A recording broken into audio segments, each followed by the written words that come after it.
molt bé, però milloraria les sortides i tiraria més de llarg.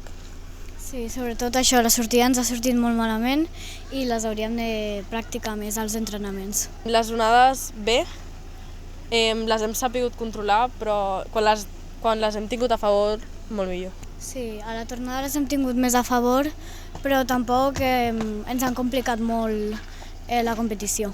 Jo vaig començar a remar perquè quan ma mare remava jo vaig veure que li agradava i ho vaig provar i m'ha agradar. Molt bé, hem guanyat totes les regates i hem anat baixant temps entre regata i regata. Els llargs, el bot a vegades surt mort, o sigui, hem de fer que les parades siguin vives i sobretot no rebotar i no anar sempre d'esquena, hem de tirar més amb cames. Al Campionat de Catalunya volem assegurar la primera posició per poder entrar al Campionat d'Espanya. Hem quedat segons de 3, que no era... Bueno, per ser el primer cop està bastant bé i milloraria el ritme no, però donar-li més fort la pròxima vegada. Jo milloraria fer parades més efectives.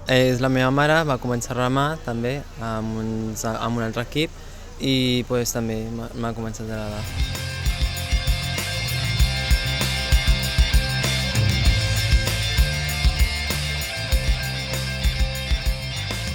La regata avui molt complicada, molt difícil per les condicions del mar. A més, remàvem amb dues veteranes perquè ja hem tingut 2 faixes a l'equip i mira, l'hem acabat per acabar-la, però la veritat és que molt dura. El Campionat de Catalunya serà també així complicat perquè no sabem qui remarem, estaria bé poder estar a les 4, però per baixes mèdiques poder no podrà ser, pero farem el millor que puguem y ya está. Esta es mi segunda regata de Batel en esta liga. Era una regata en mar abierto y demás, veníamos de hacer regatas un poco más en río. Conforme pasaba la regata veíamos que el bote se llenaba de agua y hemos intentado aguantar ahí y al final a falta de 200 metros para la última boya, antes de volver a la meta, pues hemos decidido retirarnos porque queríamos llevarnos esta regata, pero era imposible remar, la verdad.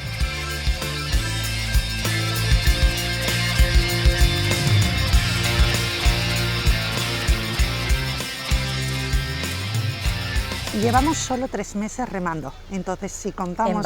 En Batel, venimos de remar con Yaut y hace 3 meses pues bueno, nos engrescamos en el Batel y entonces pues nuestro objetivo era el que te he dicho y con lo cual estamos contentas, estamos muy satisfechas, nos queda recorrido, pero yo creo que vamos a poner el Valís en una buena posición, ¿no? Una gran experiencia. A millorar-ho i disfrutar-ho regata darrere regata. Y seguir con esas buenas sensaciones porque al final es lo que nos da el mar y este gran equipo, ¿no? Que somos muy afortunadas. Jo volia agrair la feina del timoner i de l'entrenador, que són fantàstics. Exactament. Del Martí i de l'Aaron. I tot l'equip que ens recolza i ens anima a participar. No estaríem aquí sense ells, segur. Sí, sin duda.